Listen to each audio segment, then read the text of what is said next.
ষ্টুডিঅ'ত মই কন্দৰ্প গগৈ এই মুহূৰ্তত এটা গুৰুত্বপূৰ্ণ খবৰ দিব বিচাৰিছোঁ মাজত মাত্ৰ কেইটামান ঘণ্টা কাইলৈ অনুষ্ঠিত হ'ব বিধানসভা নিৰ্বাচনৰ ভোটগ্ৰহণ ইতিমধ্যে নিজ নিজ ক্ষেত্ৰলৈ ৰাওনা হৈছে পুলিং প্ৰিজাইডিং বিষয়া আৰু বহুতো পুলিং প্ৰিজাইডিং বিষয়া ইতিমধ্যে ভোট কেন্দ্ৰত গৈ পাইছেগৈ আৰু কাইলৈ পুৱা 7 বজাৰ পৰা অনুষ্ঠিত হ'ব ভোটগ্ৰহণ হৈছে জনাইছোঁ মুহূৰ্তত star 7 presence time 8 election breaking এই মুহূৰ্তত আৰু মাজত মাত্ৰ কেইটামান ঘণ্টা আৰু কাইলৈ আৰম্ভ হ'ব ভোটগ্ৰহণ কাইলৈ পুৱাৰে পৰা ভোটগ্ৰহণ আৰম্ভ হ'ব ভোট কেন্দ্ৰলৈ ৰাওনা হৈছে পুলিং প্ৰিজাইডিং বিষয়া কৰ্মচাৰী নিজ নিজ ক্ষেত্ৰলৈ ৰাওনা হৈছে বিষয়া কৰ্মচাৰীসকল আৰু কিছু বিষয়া কৰ্মচাৰী ইতিমধ্যে ভোট কেন্দ্ৰত উপস্থিত হৈছেগৈ পশ্চিম কাৰ্বি আংলঙৰ স্পৰ্শকাতৰ কেন্দ্ৰসমূহলৈ ৰাওনা হৈছে নিৰ্বাচনী বিষয়া সকলো বিষয়া কৰ্মচাৰীয়ে নিজ নিজ সামগ্ৰী লৈ ৰাওনা হৈছে ভোট কেন্দ্ৰলৈ বহু মহিলাৰ বাবে প্ৰথমবাৰৰ বাবে নিয়োজিত হৈছে নিৰ্বাচনৰ ভোট গ্ৰহণৰ দায়িত্বত বহু মহিলা প্ৰথমবাৰৰ বাবে নিৰ্বাচনৰ দায়িত্বত আৰু মুঠ ৩০৭টা ভোট কেন্দ্ৰলৈ ৰাওনা হৈছে বিষয়াসকল কটকটীয়া নিৰাপত্তা বেষ্টনীৰ মাজত কাইলৈ পুৱাৰে পৰা আৰম্ভ হ'ব ভোট গ্ৰহণ কাইলৈ ৰাজ্যৰ বিধানসভা নিৰ্বাচন পুৱাৰে পৰা আৰম্ভ হ'ব ভোট গ্ৰহণ আৰু কটকটীয়া নিৰাপত্তা ব্যৱস্থা গঢ়ি তোলা হৈছে ৰাজ্যত নিৰ্বাচনৰ বাবে জনাইছোঁ মাজত মাত্ৰ কেইটামান ঘণ্টা আৰু কেইটামান ঘণ্টাৰ পিছতে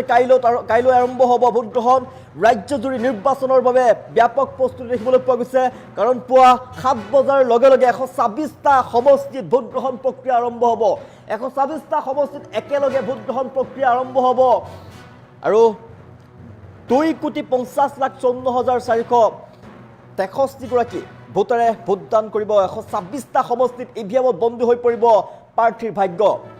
822 গৰাকী প্ৰাৰ্থীৰ ভাগ্য নিৰ্ণয় কৰা হ'ব ইভিএমত 1,25,31,052 গৰাকী পুৰুষ ভোটাৰ আছে ইয়াৰে 1,25,22,593 গৰাকী মহিলা ভোটাৰ আছে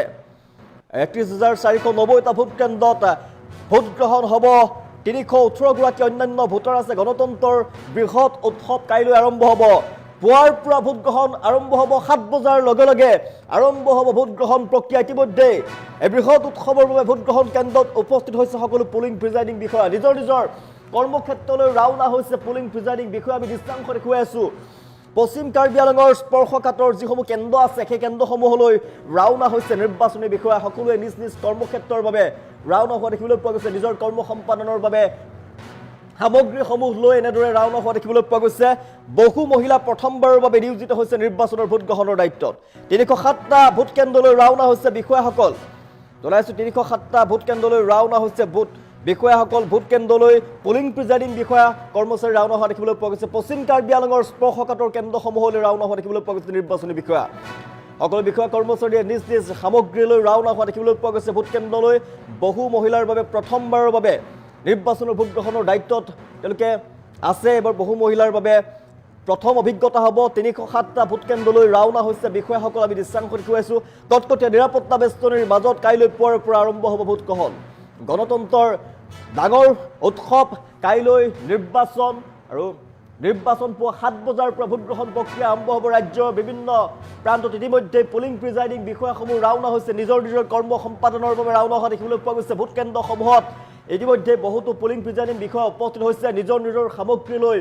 ৰাওনা হৈছে ভোট কেন্দ্ৰসমূহলৈ কাইলৈ ইভিএমত বন্দী হৈ পৰিব প্ৰাৰ্থীৰ ভাগ্য 126টা সমষ্টিত একেলগে ভোট গ্ৰহণ প্ৰক্ৰিয়া আৰম্ভ হ'ব আৰু 126টা সমষ্টিত ইভিএমত বন্দী হৈ পৰিব 722 গৰাকী প্ৰাৰ্থীৰ ভাগ্য কোনে ৰাজপাট দখল কৰিব কোন নিৰ্বাচিত হ'ব ইভিএমত বন্দী হৈ পৰিব সকলোবিলাক জনতা জনাৰ্দনে কাইলৈ নিৰ্বাচিত কৰিব জনপ্ৰতিনিধি সমষ্টিত জনপ্ৰতিনিধি নিৰ্বাচিত কৰিব জনতা জনাৰ্দনে জনতাই ৰায় দিব কাক দিছপুৰলৈ পঠাব সেয়া জনতাৰ হাতৰ মুঠিত কাইলৈ ইভিএমত বন্দী হৈ পৰিব সকলোবিলাক কল্পনা জল্পনাৰ অন্ত পৰিব কাইলৈ পুৱা 7 বজাৰ পৰা ইভিএমত বন্দী হৈ পৰিব প্ৰাৰ্থীৰ ভাগ্য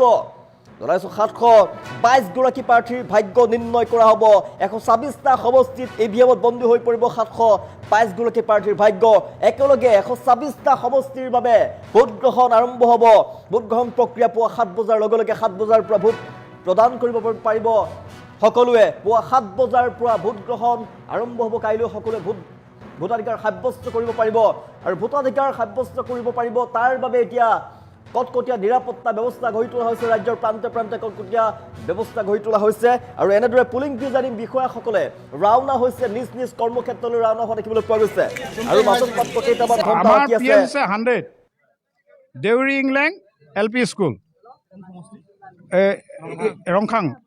111 ৰংখাং সুবিধা মানে বৰষুণ তাৰ বাহিৰে বাকী চব ঠিকে আছে মেটেৰিয়েলছ ল'লোঁ আমি এতিয়া আমি আকৌ গাড়ীলৈ যাবলৈ পুলিচ পাৰ্চনেল ল'ম লৈ পেলাই গাড়ীলৈ যাম ইয়াৰ পৰা 70 কিলোমিটাৰ এপ্ৰক্সিমেটলি 7-8টা বাজিব ৰাতি কাৰণ মানে আমি একেখন গাড়ীতে 6-7টা পলিং ষ্টেচনৰ মানুহ যাব নমাই ধৰক আমি লাষ্টত পামগৈ চাগে আমাৰ PS वेस्ट कार्बी आंगलोंग में 2 लेजिस्लेटिव असेंबली कॉन्स्टिट्यूंसीज पड़ते हैं एक 111 रोंगखांग STLAC एंड 112 आमरी STLAC जिसमें से 112 आमरी STLAC में 51 पोलिंग स्टेशंस की टीम को कल मतलब P-2 डे में डिपार्ट करना पड़ता है so that they can reach there destination safely and conduct the elections on 9th. And today 114 teams from Amri are in the process of departing. They are in the process of